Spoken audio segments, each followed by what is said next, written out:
What's going on, everybody? This is the Ball Up Top podcast. Doing a little something different with our YouTube show. I have obviously the new studio's not up yet. New camera's not up yet. A lot of things aren't up yet. But life.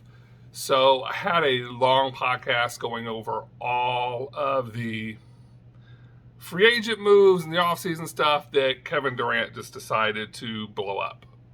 Because I kind of felt like I couldn't put the show up without talking about Durant. And then his choices kind of made him brought free agency to almost to a standstill.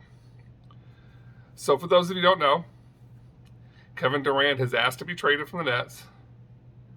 To be clear, he just signed a 4-year extension. So he doesn't really have much leverage as to where he goes. He did say he preferred the Suns and the Heat. But like I said, there's no real leverage for him.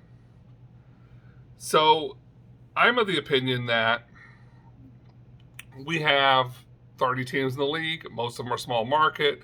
Most of those teams would never really have a chance at a guy like Kevin Durant, but now they do. So I feel like all 29 teams should at least kick the tires on it, should at least make a phone call.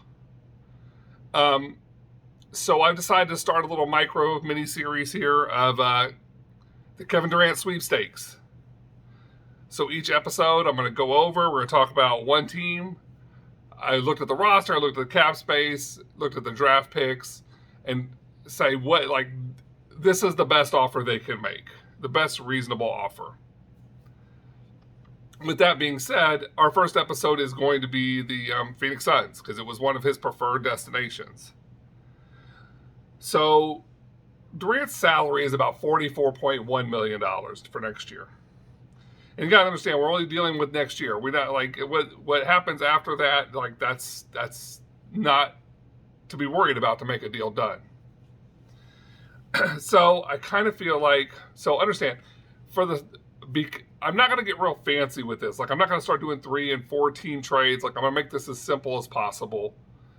So for the Phoenix Suns, it means one of 2 players is really gonna have to be involved. It's either gonna have to be Devin Booker or DeAndre Ayton. Now the problem with Booker is he signed the designated rookie extension, which is a 5-year extension, and according to the CBA, you can only have one of those on your roster unless they're your drafted players. So because they already have Ben Simmons, who's under the same thing, the only way to bring Booker in is to trade Simmons out. And like I said, I'm not trying to get too cute with this. There's a million trade scenarios you can come up with. I'm trying to keep this just a practical, simple exercise. Which means DeAndre Ayton's the key. You have to get DeAndre Ayton has to want to go to Brooklyn. It's going to have to be a sign and trade. So the max deal for DeAndre Ayton will give him $31.5 million for next season. Obviously, we're still $14 million short. So where does that take us now? Well, excuse me real quick as I look on my laptop here.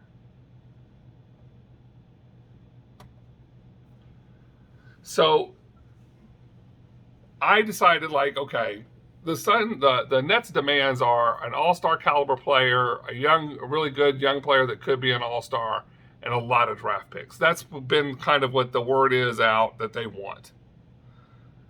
So we got Ayton. Then I put in Mikal Bridges. I don't think Bridges is quite an all-star, but he was in the running for Defensive Player of the Year. He's a young guy. He's every year he's growing. So I feel like that's reasonable for the Nets to say, okay, Ayton and Bridges, we can do that. Which brings us to the draft picks. This is where the Suns suffer a little bit. But I have the Suns would trade 2 firsts, 27 and 29, a first swap in 28, and 2 seconds in 26 and 28. That's pretty much the best deal the Suns can give them. I don't know I'm not really sure if they can go any bigger without Brooklyn adding more pieces in. And even that said, I feel like they're going to be kind of limited. And if you're the Nets, you do want draft picks, but you also understand that not every situation is like the Lakers.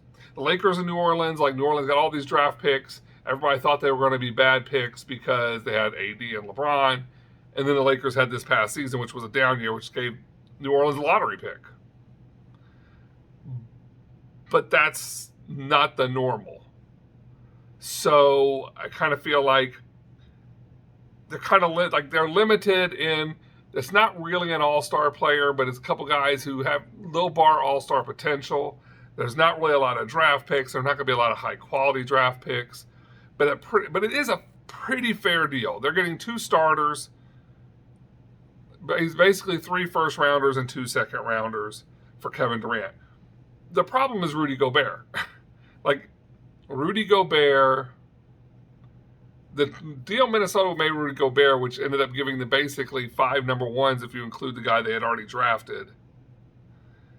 That's like setting the market. But the problem is nobody can trade picks beyond 2029. So in order to have 5 number ones or more, you're going to have to get more first rounders from other teams, which would probably be what the Suns have to do.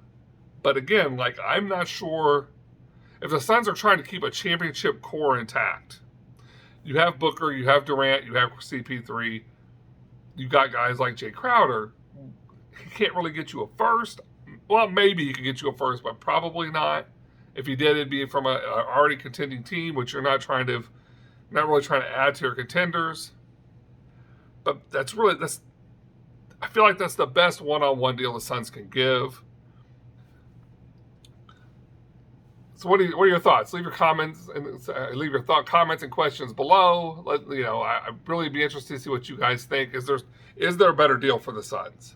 If there's not, I get it. Like, I just didn't see a better deal unless you start adding 3 and 4 teams. And as I said before, like, the trade scenarios then can number in the millions. Like, you could always find a way to tinker things here and there.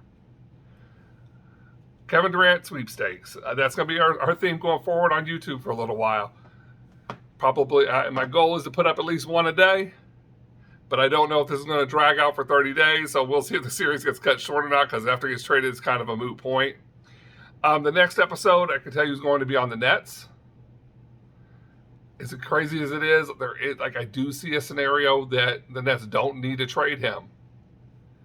But we'll get to back on the next show. This is the Ball Up Top podcast. Well, kind of a micro podcast. I'm your host, Mike. Feel free to follow us on Instagram at Ball Up Top Podcast or Twitter at Ball Up Top Pod. We love interacting with you guys. These are going to go up as regular podcasts also a couple days later. We are going to get back to our standard podcast form. Like I said, I'm trying to get the studio set up. I'm trying to get some things handled.